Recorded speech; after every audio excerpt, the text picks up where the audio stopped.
Ladies and gentlemen, on behalf of the University of the District of Columbia and Arab America, it is my pleasure to welcome you to our event, From Ferguson to Chapel Hill. Together we stand for justice. My name is Gordon David, and I am the president of Arab America. Arab America is a leading provider of digital media via www.arabamerica.com and our television and radio channels.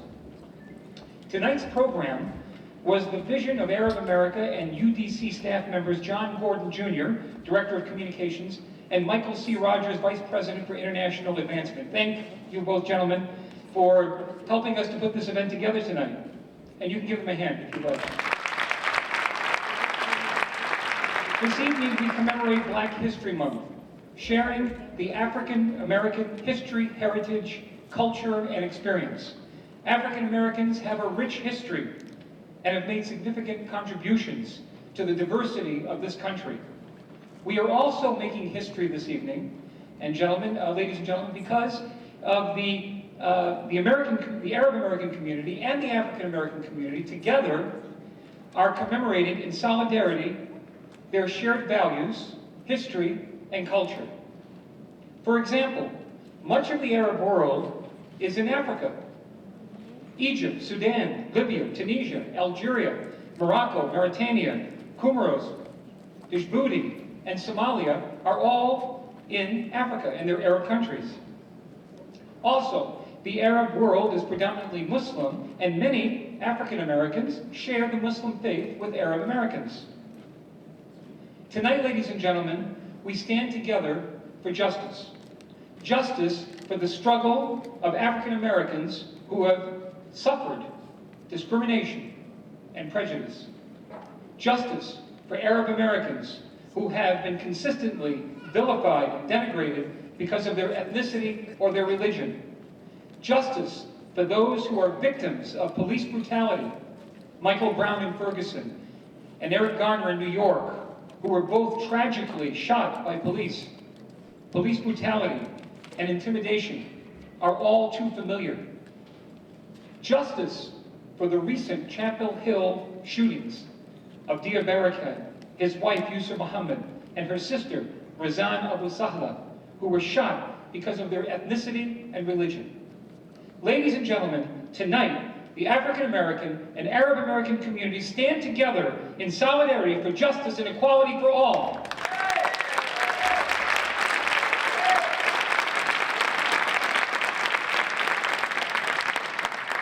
In this spirit of justice and equality tonight, we will hear from the interim president of the University of the District of Columbia, Dr. James Lyons, and our keynote ambassador, Shabazz, the eldest daughter of the late Malcolm X and Dr. Betty Shabazz.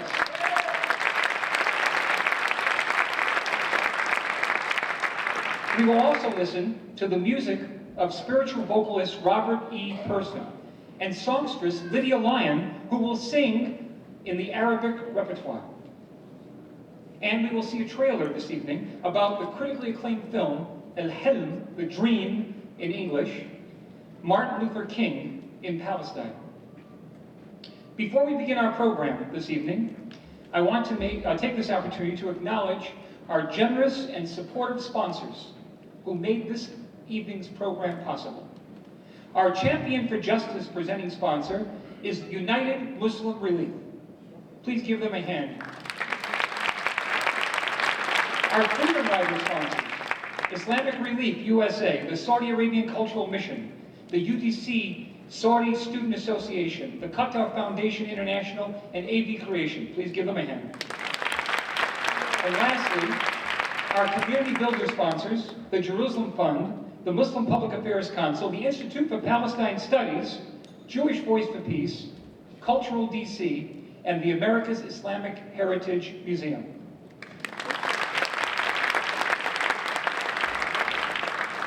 I would also like to recognize some of the organizations that are here, that are represented here today. We have Paul Montero, former deputy from the White House, is now with Vista. Paul is here somewhere. I'll just read their names. Juanita Harding, the Executive Director of Cultural DC. Usama, you can hold your applause if you like. Usama Ali Murshid, who is the Director of the Center for Contemporary Arab Studies at Georgetown. Shelley Fudge of Jewish Voice for Peace. Delinda Hanley, who is the Executive Editor of the Washington Report on Middle East Affairs. And I don't know if I've missed anybody else, but that's what I have right now. We will begin tonight's program with a musical selection by native Washingtonian Robert Person. His classical voice training and love for classic hymns, as well as contemporary gospel, have helped him carve out a unique place in today's gospel arena. Robert honed his musical gift at the prestigious Morehouse College, where he held membership in the world-renowned Morehouse College Glee Club, as well as the University of the District of Columbia. Robert has toured as a background singer for pop superstar Josh Groban and worked with musical heavyweights including Allison Williams, George Benson, Karen Klock, Kelly Price, and Jay Moss. Ladies and gentlemen, please welcome Robert Person as he sings "Great Is Thy Faithfulness," arranged by Alan Johnson.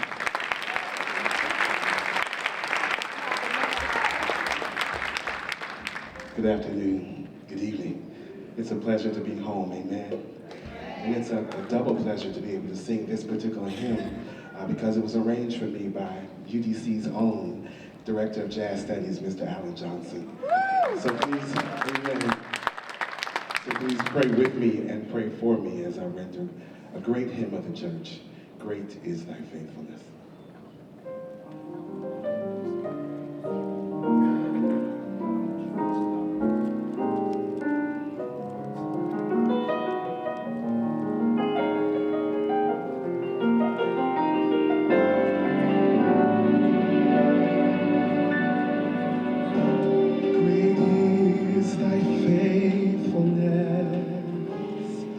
O God, my Father, there is no shadow of turning with thee. Thou changest not, thy compassions, they fail not.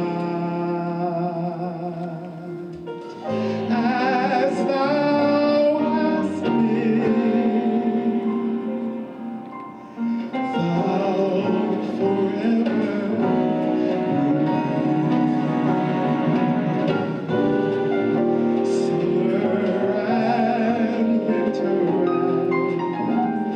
springtime and harvest, the sun, the moon, and the stars are in their courses above. Joy with all nature in manifold witness to thy great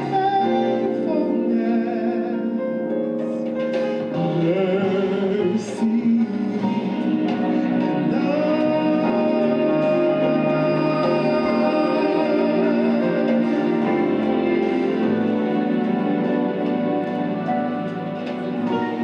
great is thy faithfulness, great is thy faithfulness, morning by morning, new mercies I see. All I have needed, thy hand hath provided. Great is thy faithfulness, Lord, unto me.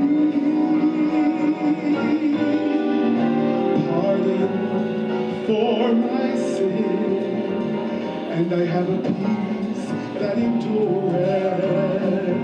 Thy golden presence to cheer and to guide, strength for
much, Robert Person.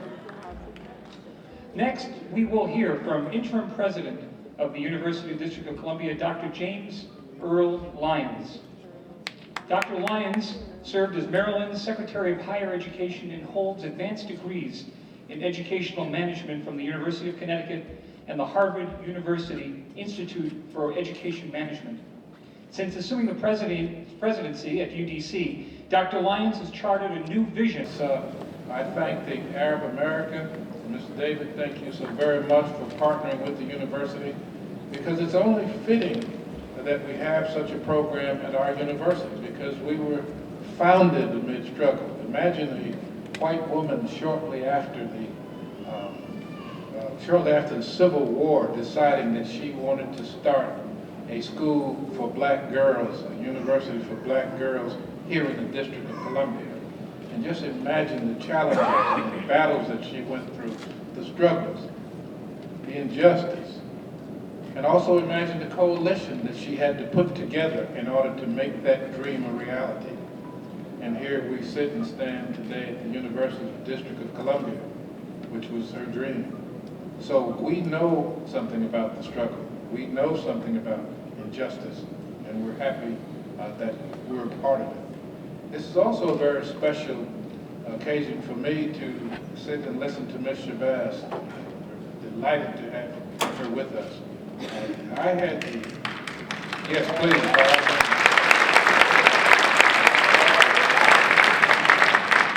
I grew up in New Haven, Connecticut, and when Malcolm X was given the charge to go to Connecticut, and to New Haven, Connecticut, and Hartford, Connecticut specifically, to start a mosque, he came to our hometown, and he was right across the street from the projects where I lived.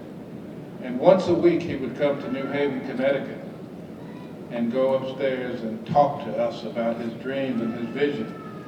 And he enjoyed Yale professors coming up there. They used to come up, and they would challenge him. Psychologists, sociologists, anthropologists, economists would come up to the meetings, and they challenged Malcolm X. But he handled it superbly. He handled it so well. And never in my wildest dream did I think that this minister from New York, as he was identified at that time, would become the Malcolm X that we honor so much today. And so I'm delighted to be here tonight to listen to his daughter. This is very special for me. So thank you all for being with us tonight, and we want you to continue locking arms and holding hands as we continue the struggle. Thank you.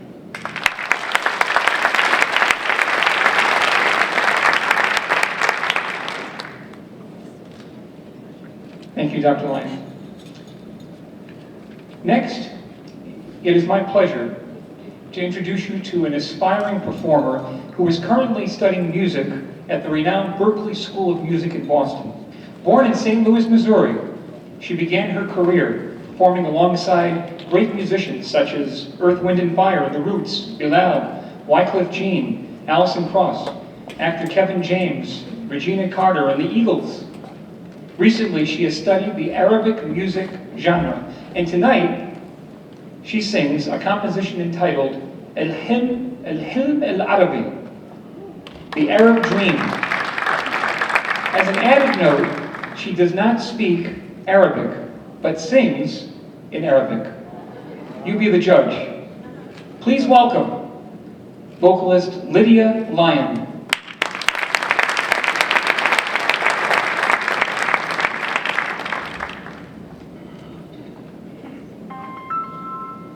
Hello, it's my honor to sing here tonight, and it's definitely an important cause to sing for, and this song is very beautiful, and I hope you really enjoy it.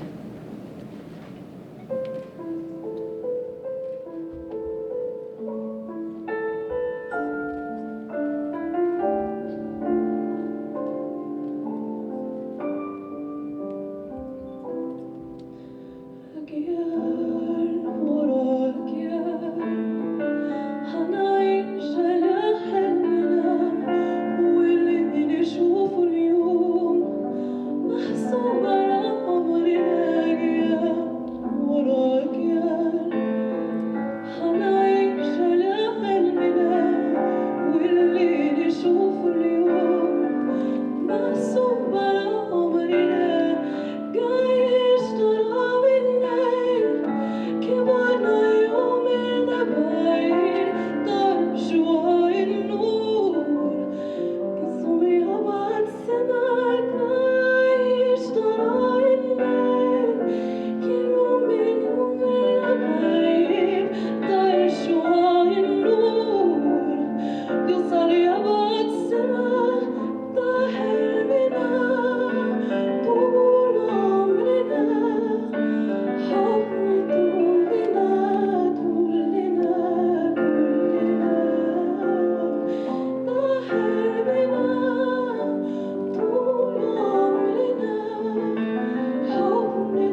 You're welcome.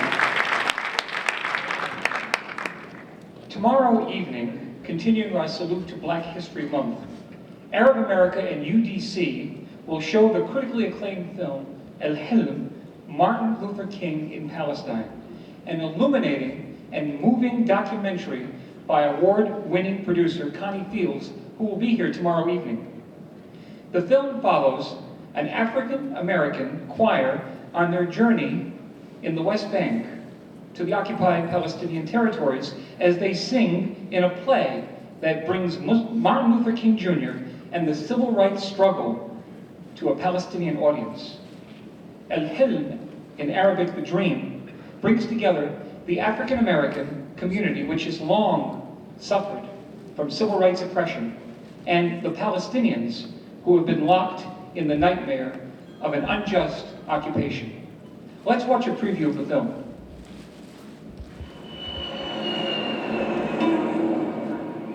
I am here as an artist on a cultural exchange doing a play about Martin Luther King. You, the American, killed Martin Luther King. You kill each other every day. You Palestinians kill each other every day.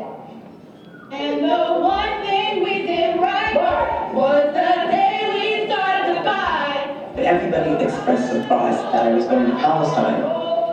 And then when I mentioned that to my friend, she said, there is no Palestine.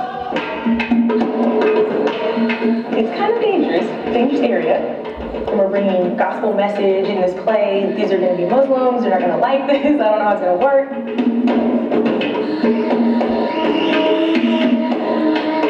It seems like people are in prison, but walking around.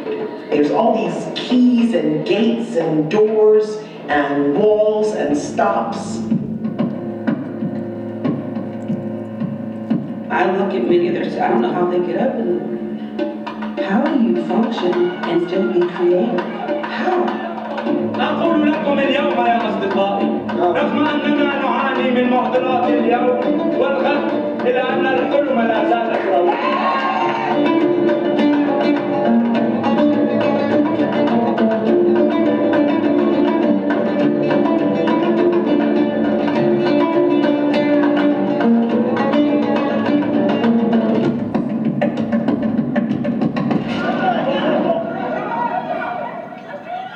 Theater is a place where you can dream. And we here, we don't dream anymore. There is a bomb in Gilead to heal the sick soul.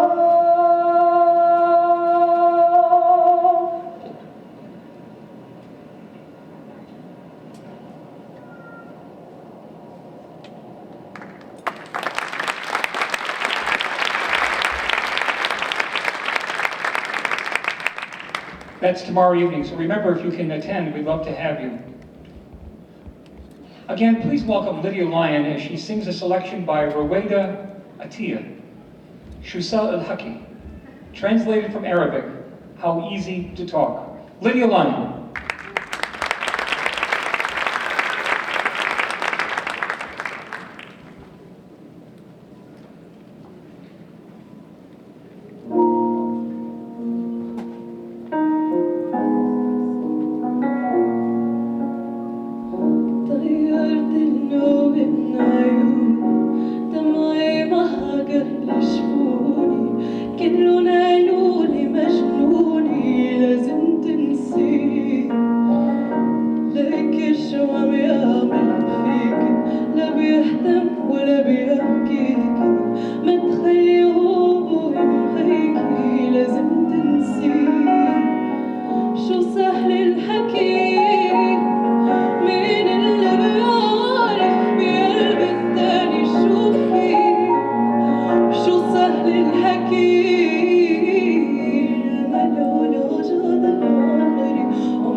Thank you, Lydia. To introduce our keynote speaker for this evening, please welcome Tamara Zaidan, a UDC alumni and the National Business Development Director at Arab America, and Tamron George, a graduate student at UDC School of Business and president of the Graduate Student Government Association. Please welcome them.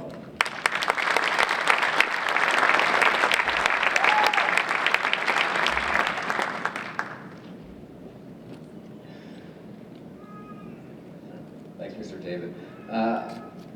As Mr. David said, my name is Tamar George, and this is Tamara Zaidan. We are absolutely delighted to have the honor of introducing Ambassador Shabazz this evening. It was actually kind of interesting when they asked the two of us if we could introduce Ambassador Shabazz. We kind of looked at each other and we said, "Why do they need two of us?" And so we said, "Well, they must know something we don't know."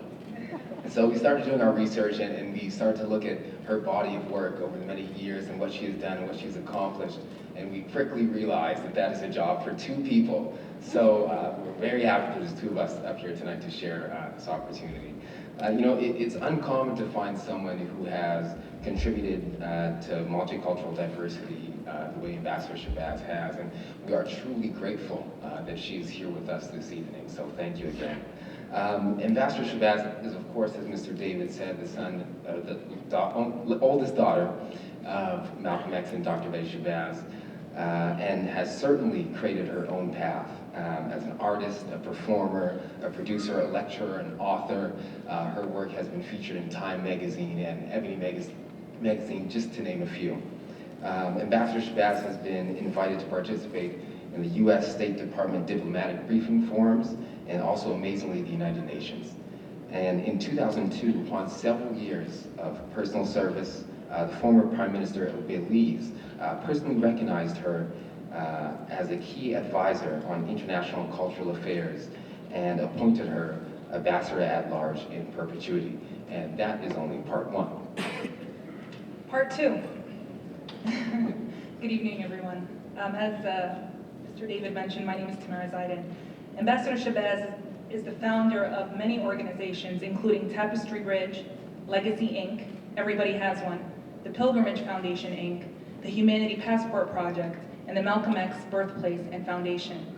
She is among the most sought out after and captivating speakers in the United States, Europe, Africa, and Central America. Through her dynamic and inspirational words, she seeks to motivate and encourage people to recognize the value in and appreciate of diverse cultural engagement, traditions, and perspectives. I have personally heard Ambassador Shabazz speak at various conferences, and I appreciate the message of encouraging her message of encouraging dialogue between diverse people to create a better understanding of history and unity among different cultures.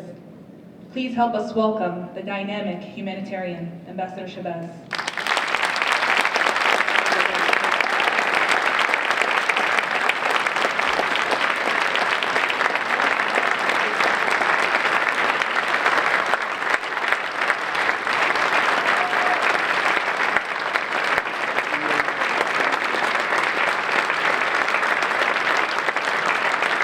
Good evening. Assalamu alaikum. Shalom alaikum. Can I have the house lights up so I can see who I'm talking to? There you go. Good evening, Let me say that again as I look into your faces. Good evening. Someone talking back to me, are we in church? I know how we do. We in the plural sense of that, since this is a united audience and united community gathering place. I'd like to first acknowledge Amal David, who I met 3 or 4 years ago, here in Washington, D.C., another time while I was in and out, and she said then we have to find a time when we can commune. And so to Dr. David, Mr. David, Warren David, to Arab America, to the University of the District of Columbia, that's a long sentence. I know you all say UDC. But I'm one of those that, every now and then you have to fill in what the acronym is for, so we know what we're talking about. So, I mean, how many of you know what the NAACP really stands for? Y'all just say it. National Association for the Advancement of Colored Folks.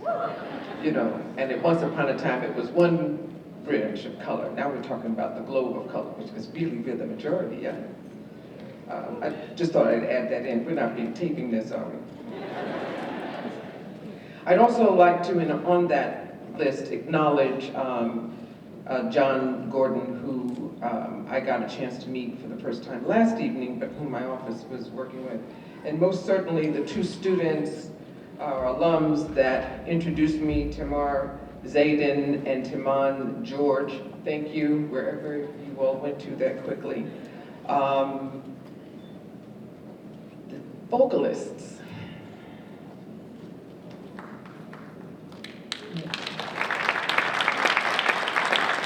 Mr. Persons, are you nearby? There you are, standing up in the back. And Lady Lyons, who doesn't know what she's saying, but says it as if, is she nearby? Superb. Yeah, how many people speak Arabic in the house? Did you feel her? Good. And notwithstanding, in both in English, Mr.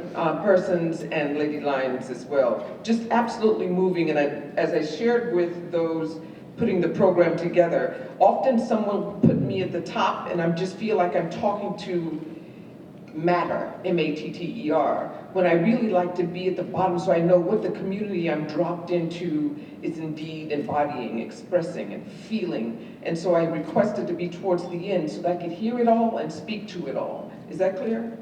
And so I know some came over to me at the beginning to talk, and my mind usually needs to just focus where I am so that I can find an authentic way to share the experience without going off track. So I apologize to those that I diverted at the beginning, but this is so that I can speak to the plural and the potency of the evening and the intent and all of those persons working very hard to get me here, when very often when you mention Shabazz, it's a little bit of a naysayer you have to work against. I'm aware of that. It's okay. Having grown up amidst the naysaying culture as it relates to my father, you learn how to find an ambidextrous kind of existence, how to work and move no matter what, to know what the potency and truth is within yourself so that when something else happens, you understand that it is what it is, but not what you are. Am I clear? So that when you are clear about that, when you are aware of who you are, what you come from, what you stand for, what your purpose is, what your mission is, it's really easy not to be offended, not to be taken for granted, not to be taken aback, not to feel victimized by something from the outside that doesn't match you. Once you understand yourself, you're able to understand the other aspect. If it is diverse from what you are, if it is different from what you are, you don't have to repel it, just dig it, just understand it. Know what you're working with. Clear? My mother is a professor. How many of you are professors in here? How many of you have parents who are professors, teachers? Did they always ask you, do you understand what I'm saying? So my father didn't do that. He was the easy one you can just talk to and share and mix and everything. My mother, on the other hand, said, am I clear? And you couldn't just say yes. She would then say to you, what am I saying? What do I mean by that? So I'd like to open indeed with the gracious thanks for the hard work that brought me here for this 24-hour quick. I came in from South America, where I left a few days ago. While many people know that February 21st was my father's 50th memorial, I tried to work hard to assist those who were trying to put programming together. But I myself could not take part in the public programming because while there's a 50-year date for some to commemorate, to gather, to celebrate, for me, it's a different kind of impact, personally. It is the root of a kind of post-traumatic syndrome, a reality, not a delusion of it, but the reality of my first fella, my first man represented, my first friend being taken in front of my own eyes, not speculatively, no conspiracy theories, but the actuality of knowing what I know and not being able myself to walk into the Audubon Ballroom, though it is renamed the Malcolm X Shabazz and Betty Shabazz Educational Center. And it has a real significant function and it's a great gathering place for my younger sisters. But for me, just a little different. To host, sponsor any number of my sisters, of which you may or may not know, I have many. I have 5 younger sisters. They're adult women now, but every now and then I have to remind them who was born first. How many of you all are the eldest? I know, you gotta lay it out there every now and then. Because they come to you in an SOS, right? But then they want to do it on their own when they think they're independent. Then you have to come back and fix it again. But I offered them last fall as people were preparing and planning for the 50th memorial. You know, I tried to be a big girl and imagine myself participating, and then in answering the call of my own spirit, decided I'd rather do what I do, and what I do is what he would have been doing if he were alive, and that is human service. So I created a number of human service delegation trips for my little sisters, so that they could use that time not specifically doing a selfie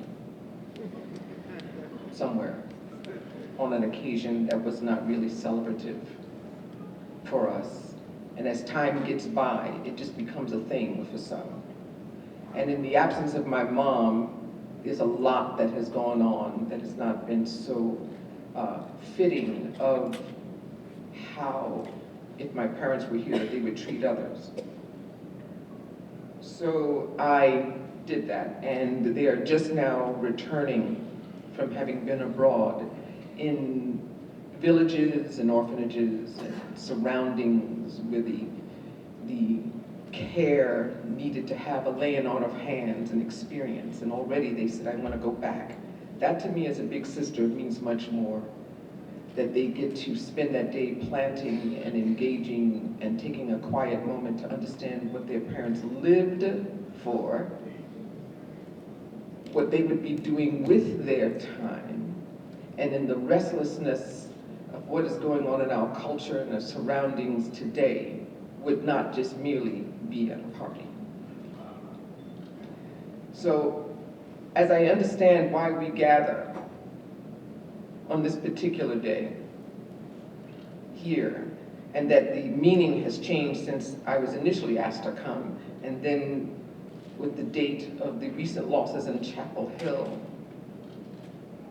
and the continued ache and pain that unites us based on having been witnesses of various kinds of slaughter globally. Globally. We have to know that it's not just Mississippi, it's not just Harlem, it's not just Chicago, it's not just Chapel Hill, but it is indeed what you get to see on CNN and MSNBC. Somehow or another we think they are them. But every global representative resides here. So we cannot act like a them and us, ever, at all.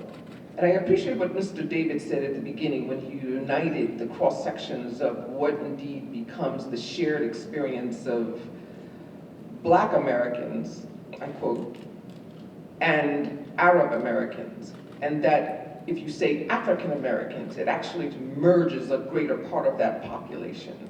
If you say African, the children with an African gene, it then unites everyone because that is our seed beginning, yes? So everyone has a stake in the preservation and that which is African, whether there or here. And we have to know that. So if it's only determined by hue, then we're going to miss a large population of your cousinship. But we have to know that in the DNA of our existence, in the expectancy of our existence, in the purpose for our missions here on earth, we all have a stake in making sure that one another is all right.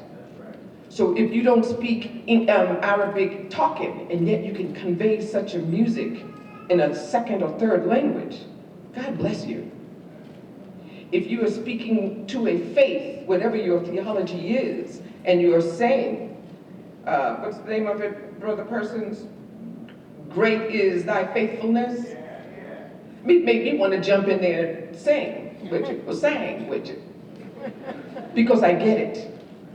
Sometimes we think theology, and however it is titled, is the division, and justifiable division. I was being picked up by a taxi driver the other day who asked me if I was Muslim. I said, yeah. I mean, it's an automatic, yeah. You know, it's like saying, are you Scorpio? Yeah. But I didn't know I had to explain how come and why, and whether or not I believed in Jesus Christ. I said, of course I believe in Jesus Christ. Muslims acknowledge Jesus Christ when they make the Shahada. When they do their kind of baptismal. We acknowledge Abraham, we acknowledge Moses, we acknowledge Jesus Christ, may peace be upon them. And we just simply say, but I am choosing the message of Allah or the message of Muhammad in this life. But it's inclusive, it's automatically inherent in the study. But we have to know that. So I didn't grow up with an anti-anything. I didn't even grow up with an anti-color.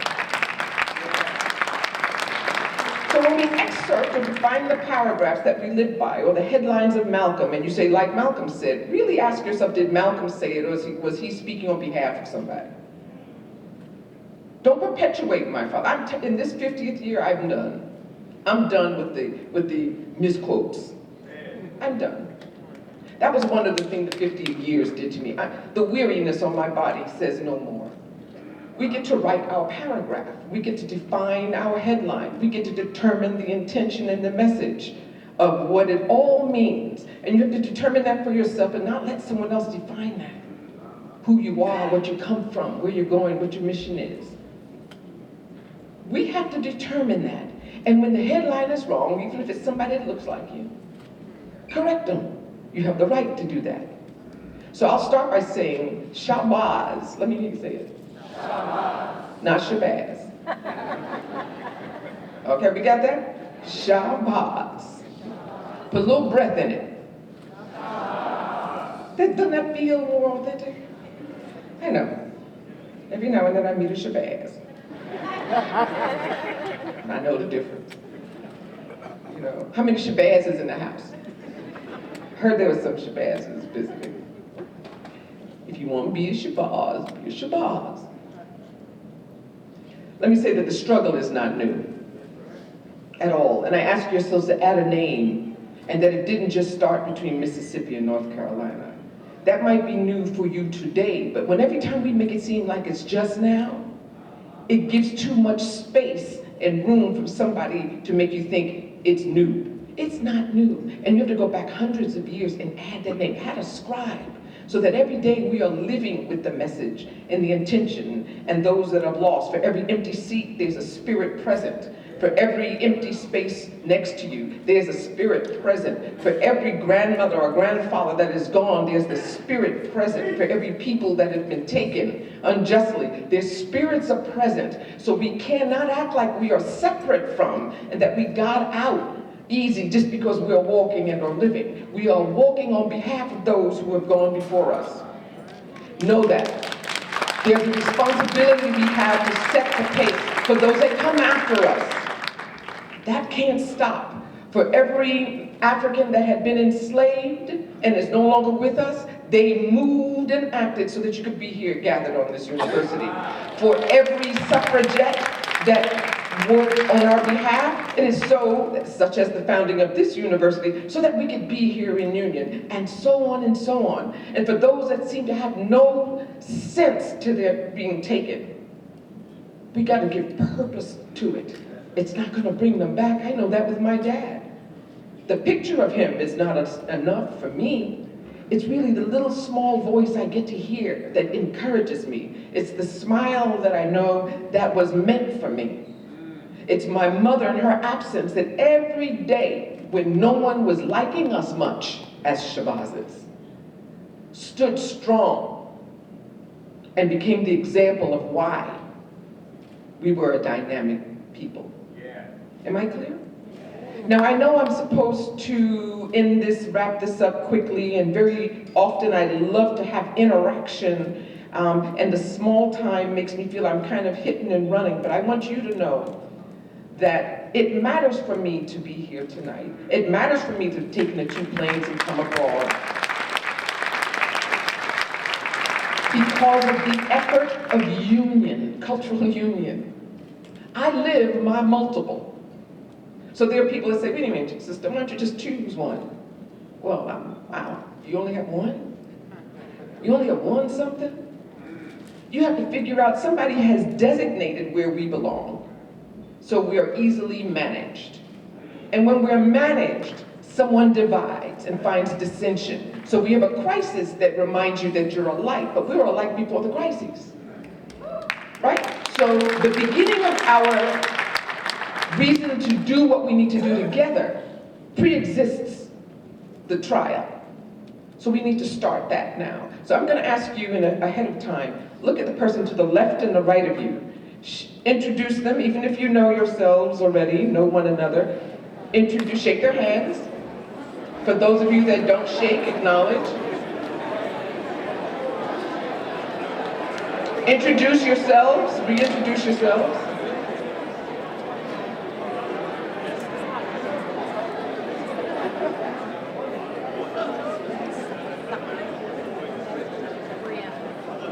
You can get phone numbers later.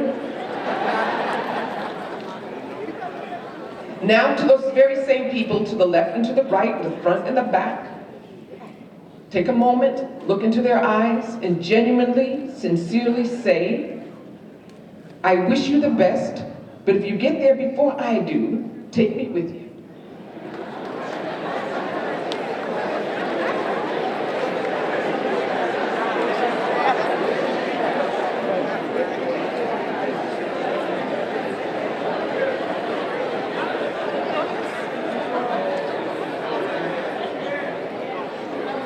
I heard a few kisses.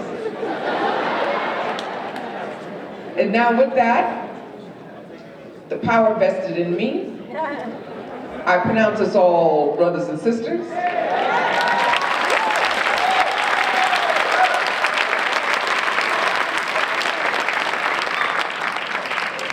And with that, we do have a responsibility.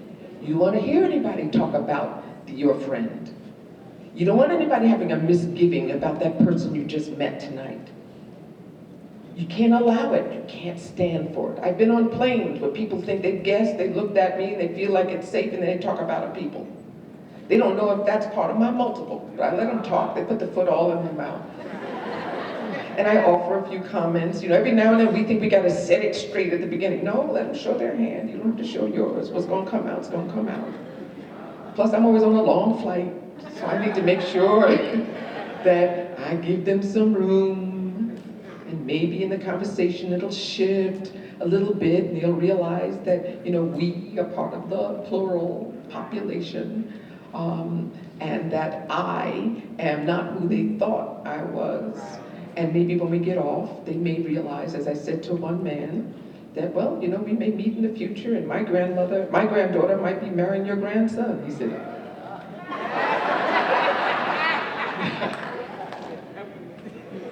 and how lucky would you be?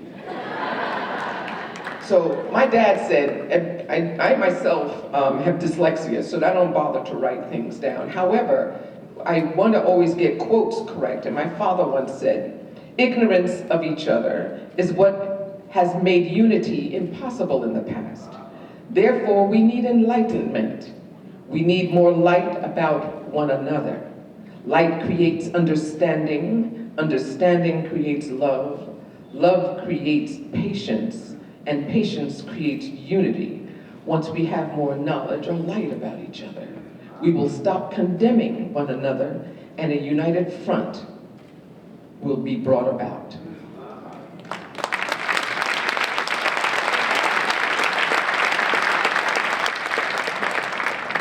So very often when people quote my father, they talk about division, isn't that right? So if you're going to talk about Malcolm, that's why I said know what you're quoting. Know when it is him talking on behalf of himself, rather than on behalf of someone else or an entity or based on something. And one of the things I really loved about my father is the evolutions.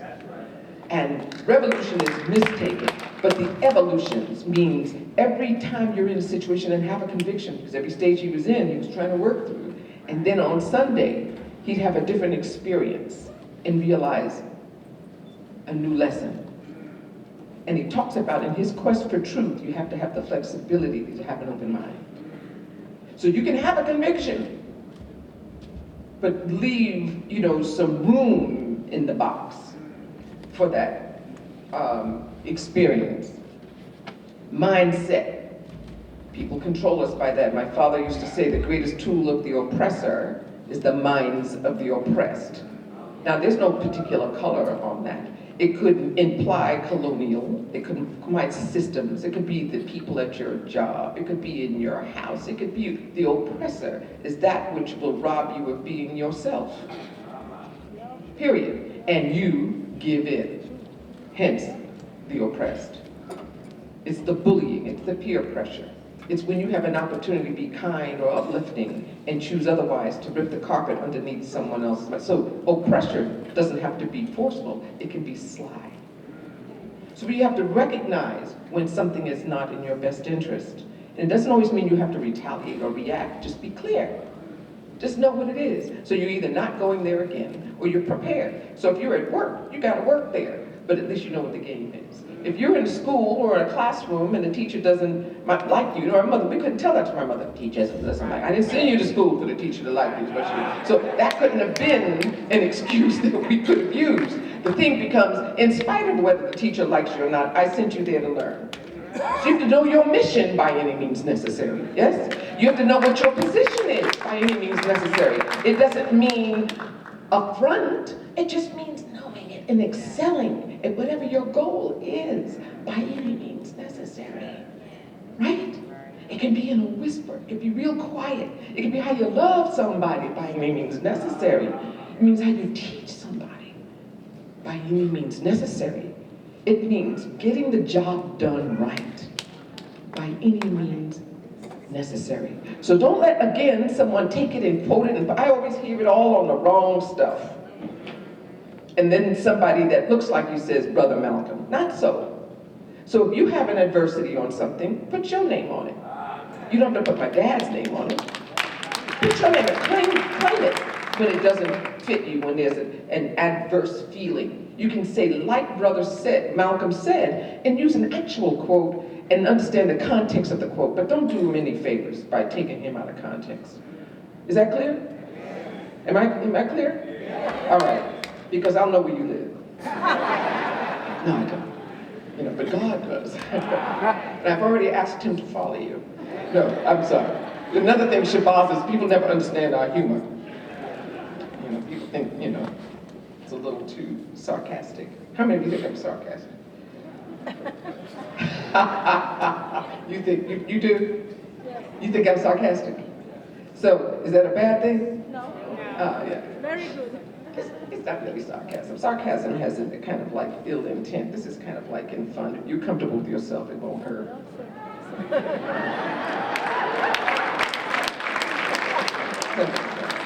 So again, we talk about mindsets. When people give out first world and third world, if you're the one giving out worlds, you'd be first, right?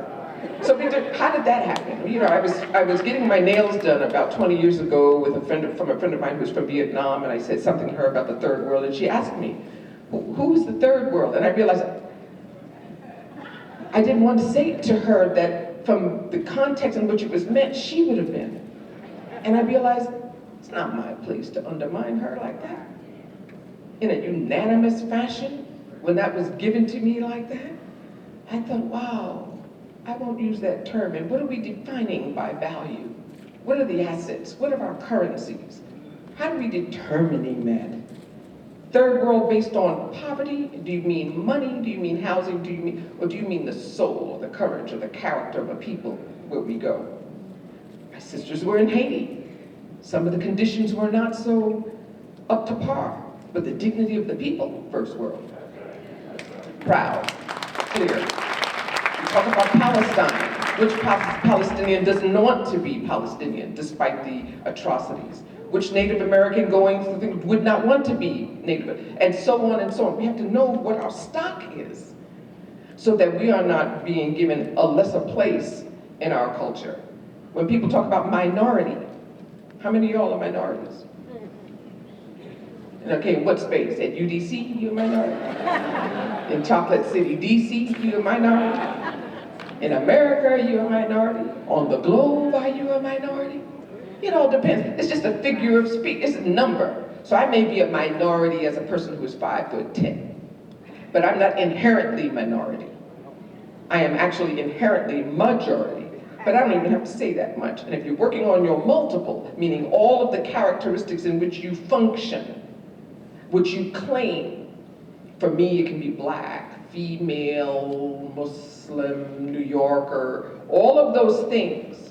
When you start to fill in and become 100% each of your stuff, then it's interesting how at home you feel wherever you go, because you find some kinship based on an aspect of that, those plenty, that many, that defines you. Is that understood? So that's what we work on. So we don't always feel different from the other guy when we're sitting next to them on a subway or a restaurant, because the language is different, because they pray different.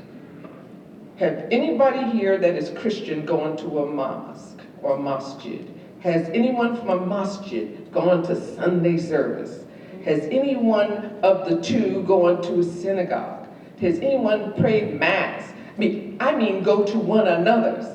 Try it. From Friday, Saturday, and Sunday, give yourself a series of weekends like my grandmother did her children, like my father grew up. People think my father's life started in a Boston prison. And we retell it. Africana Studies people retell it like that. And I said, no, my father is of the Universal Negro Improvement Association on his father and mother's side. Now, the Universal Negro Improvement Association, the Going Back to Africa movement, was not the physical transport, it was the mental transport.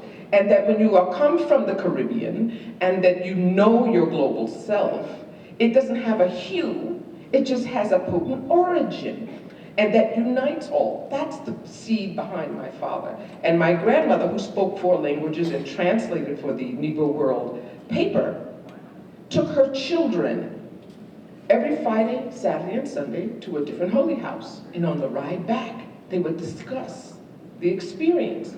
So there was an ecumenical beginning, even though she is of Egyptian descent, born in Grenada, even though she is of the African diaspora with a British father, she knew she was a globe child. And in the Americas, where she came, North America, she started to understand she was working against something in order to raise her children whole. So I'm saying that the lesson starts early. And the excerpts in how people find my father never include the first 15 years of his life. They always have him born in the streets, pimp, drugs, and whatever. As if in those days you could own the street. If you know anything about the time, everything was territorially marked. And a 16-year-old kid from Flint or East Lansing was not running anything. He was the go-between. Are we clear? So when he went to prison, He said he was relieved that he could have the pause that allowed him to recall the lessons of his parents. So your roots do matter. I know my time is running out, but I wanted to use a quote from Khalil Gibran that says, before one goes his or her way, leaving this marketplace or this gathering place, as you will, see that no one goes with empty hands or heart, for the master spirit cannot sleep peacefully upon the wind until the needs of the least of us have been satisfied. So you make sure we don't leave people lurking in the wind. When you see someone with a sad face and it's a good day for you, reach out, ask them how they're doing. Leave somebody with something greater than they're walking with. You can do it. It is for us to do. Just trying to look here and see, forgive me, I want to make sure I'm not leaving out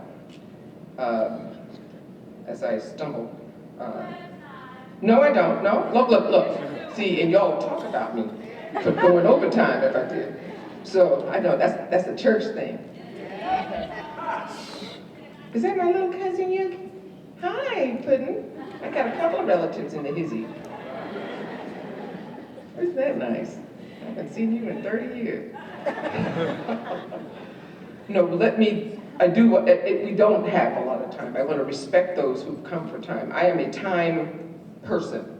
Unlike my mother, but my father was one who was known to wear a watch. And when he said someone didn't have a watch on him, they must not have much to do.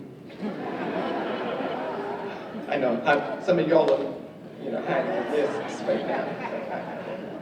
I don't watch. So I want to say February 21st, my father's memorial date, is exactly 90 days from his 90th birthday, May 19th. And I myself am inviting you all to join me in this 90 days, a few days short, to do direct service for others and make a difference, and excel, be your best, then touch somebody else, then do something with it. My father was one that every time he got a new enlightenment, and my mother the same, is that they would go through it, practice it, experience it, confirm it, and then leave the gate open, leave the door open, leave the breadcrumbs so that people can find their way. And then, let us know about it. Let it matter. On the day, we're calling it a commitment in the spirit of humanity by any means necessary, is how we're referencing it. And make a difference. Don't just be here with all the work and effort that has been put together by Arab America and the University of the District of Columbia in the spirit of the losses of those who inspired the team to pull this gathering together. Between now and however many days, we'll have more losses. And how do we make sure that for any of us who have lost people, I know the wound that it puts on this side of you, but how do we start to fill this other side so that it doesn't invalidate the ache, but it gives you more to call upon that is glorious, that is wonderful, that feels good, that is significant, that is potent, that goes and comes back just in terms of the cycle. I've lived long enough to know that what goes around comes around. That includes grace. That includes how you love somebody. That includes doing well, doing service, making a difference. It doesn't change the ache and the pause at the end of a night. It's me and my inner thought. It's my conversation with my parents, who I miss terribly, and who I need every day, all the time, who I have to call upon, so that I can get to the next moment sometimes. And then as the sunrise comes, I'm doing the work that means something to me. And it's touching another life, including my children, and seeing this smile and being part of it, and removing the definition of currency to mean dollar, but means something else, where wealth means not dollar, but it means something else. And you start to determine that. And when you do that, you start to realize that we're a little bit more balanced as human beings if we're not defining it by material things. and that you may have something someone else doesn't, no matter what they drive or where they live. They could use you. Yeah? God bless you.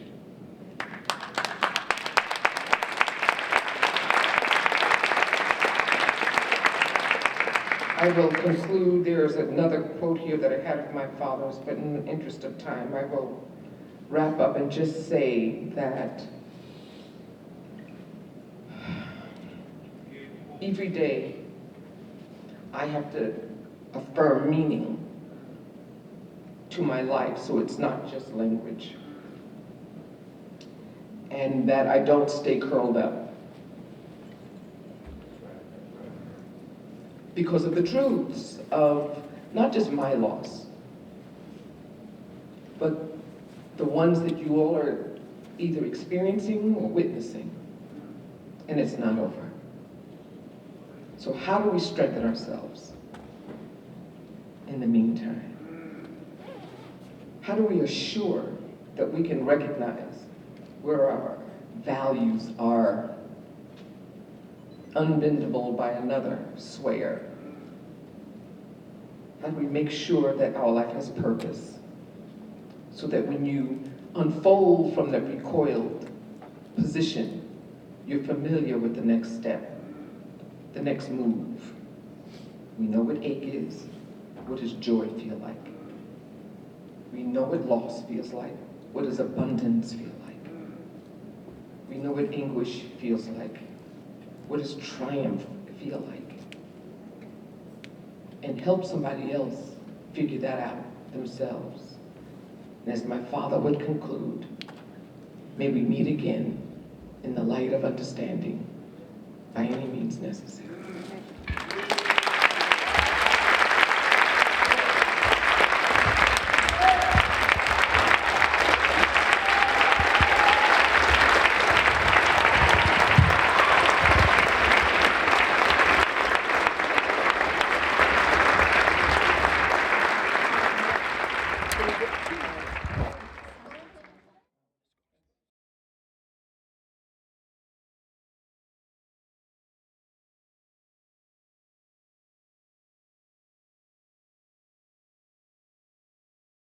Hi, this is Mishrai Sahalu reporting from the University of the District of Columbia.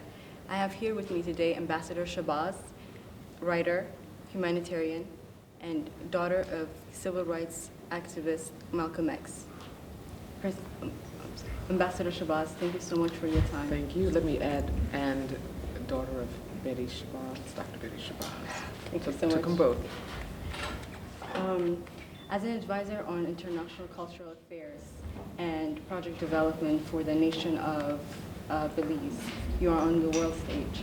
How have you used your office to echo those ideas of your late father?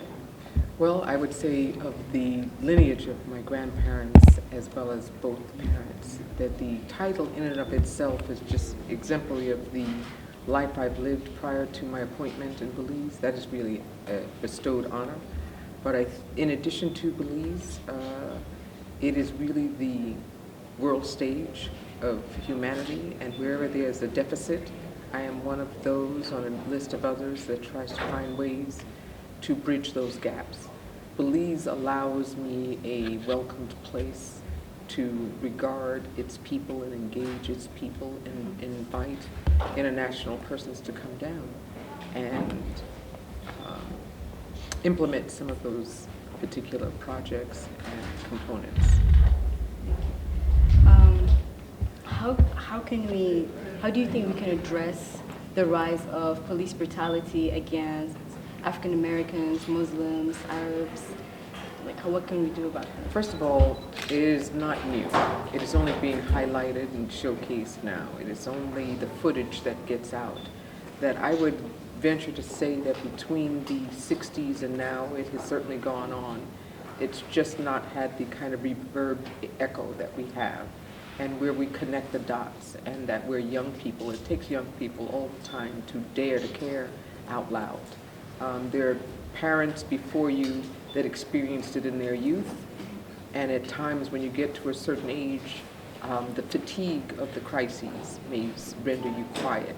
And so we're dependent upon the 15 to 30-year-olds who are saying no more. And that we see injustices against people or civilians despite of color, and despite of theology or religion, and we realize that crimes against humanity are crimes against humanity, and that we have to make sure that that ends. And last, what advice would you give to young people of color or those who come from different religions or cultures who are pertaining to building our community? To preserving your community? Yes. First of all, very often young people think they know everything, and you have to be a listener. You have to understand the wisdom of those who come before you. My godfather, Alex Haley, who wrote Roots, used to say that every time an elder, grandmother, grandfather, or the like passes away, it's as if a library has burned down. And so we want to make sure we're not losing that opportunity, because we are ecstatic when young people are gearing up. But you have to exchange and come to us and sit laptop and listen and have the patience for the wisdom, because we live to make sure that your life is better.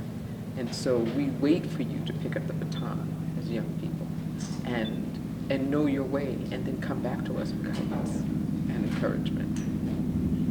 Well, once again, thank you again, Thank you. Ambassador Shabazz. That was Ambassador Shabazz and Mershai Salud reporting from UDC.